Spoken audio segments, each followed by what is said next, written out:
Maintenant, c'est Donalda. On en connaît une, Donalda, hein? Ça fait longtemps qu'elle existe, Donalda, mais elle ici, elle est de Montréal. Sa question. Mon homme et moi sommes conjoints de fait. Prenant de l'âge tous les deux, nous commençons à nous poser des questions sur l'avenir. Première question de Donalda. Quand on est conjoint de fait, si l'un tient à laisser tous ses avoirs à l'autre, est-il mieux de faire un testament ou bien une convention de conjoint de fait fera-t-elle l'affaire? Bien, écoutez, les contrats, chaque contrat a son utilité. Et ici, vous me parlez de testament et de convention d'union de fait. Le testament, ça règle le cas du décès et la convention d'union de fait protège contre une séparation. Parce qu'il faut comprendre que les conjoints de fait, ça n'existe pas. Bonjour Nathalie, bonjour. Les conjoints de fait, ça n'existe pas au sens du Code civil, donc vous êtes comme des étrangers. Donc, en cas de séparation, ben, avant de vous séparer, bien évidemment, vous allez faire une convention qui dit qui garde quoi en cas de séparation. On voit ça des fois quand il y a rien qu'un des deux qui est propriétaire de l'immeuble, mais que l'autre fournit tout le reste, l'électricité, le téléphone, l'Internet, blablabla. Donc, toutes des dépenses intangibles. Et ben, c'est sûr que s'il y avait une séparation, on comprend que la personne qui a payé l'épicerie, mais qui n'a pas payé l'hypothèque, ben, est un petit peu lésée. Et on veut le reconnaître, ça. Donc, on le reconnaît dans une convention d'union de fait avant que ça pète. On comprend? Quand ça va bien. C'est là qu'il faut faire ça. Donc, c'est un exemple. Donc, ça protège les conjoints de fait en cas de séparation. Ça règle un paquet de choses, des mises de fonds qui ont été mis pour acheter une propriété. En tout cas, bref, il y a un paquet d'affaires. Chaque convention d'union de fait est unique, tout dépendant de votre situation, ce que vous voulez prévoir en cas de chicane. Le testament, ben, c'est en cas de décès. Et oui, les conjoints de fait, vous devez faire un testament parce que je l'ai dit, les conjoints de fait n'existent pas et n'héritent pas l'un de l'autre. Donc, vous devez à tout prix faire un testament, sinon, ben, vous n'existez tout simplement pas. Donc, vous pouvez vous ramasser copropriétaire avec toute la famille de votre conjoint ou de votre conjointe, ou avec des enfants mineurs. Si vous avez des enfants et qui sont mineurs, il y en a un des deux qui décède, ça se peut que vous vous retrouviez avec le curateur public dans le décor, avec les enfants mineurs. C'est pas la joie.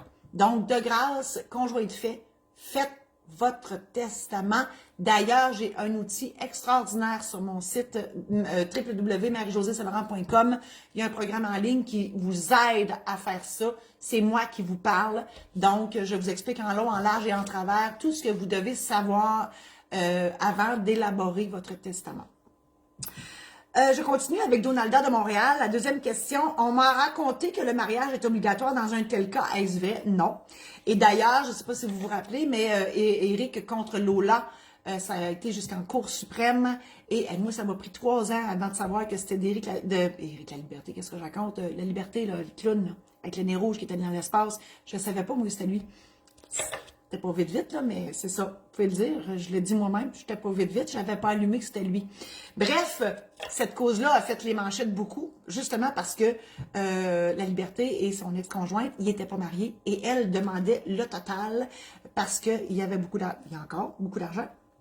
Ben, j'imagine. Ben, certains, il a vendu le Cirque du Soleil et il est allé dans l'espace. En tout cas, si l'espace n'a pas coûté trop cher, il doit avoir encore un peu de sous. Donc, Lola, elle voulait avoir bien des sous, puis la Cour suprême a décrété que non, elle n'aurait pas droit à ça parce qu'ils n'étaient pas mariés ensemble, donc elle n'a pas droit à ça. Et ben justement, nous autres, on était toutes sur le qui-vive pour savoir qu'est-ce que la Cour suprême allait faire. Je m'en vais quelque part avec ça, inquiétez-vous pas, parce que si la Cour suprême aurait décrété que les conjoints de fait avaient des droits au même titre que les autres, que les mariés, ben, on n'aurait plus eu d'option.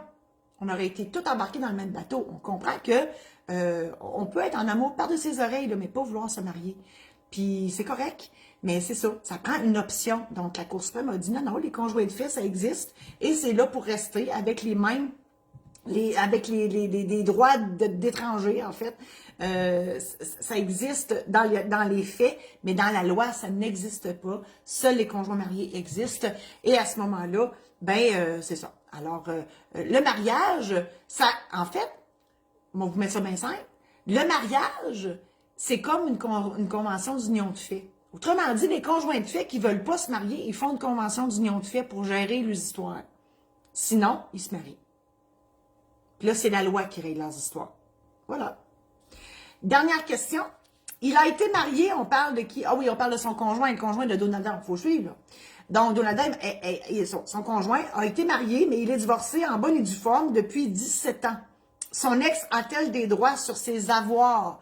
Ben, s'il est divorcé, non. Ça a tout été réglé. Donc, vous n'avez pas à avoir peur de l'ex-conjointe.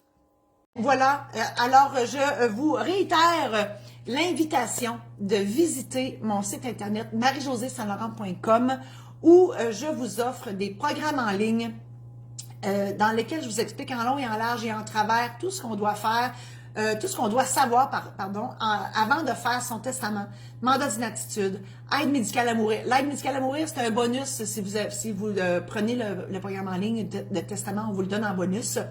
Mariage, célébration de mariage et préparation de mariage, on doit aller voir le notaire avant de se marier parce que le mariage n'est pas juste une question de gâteau et de robe de mariée puis mettre des bonnes noirs puis arriver à l'heure, c'est pas juste ça.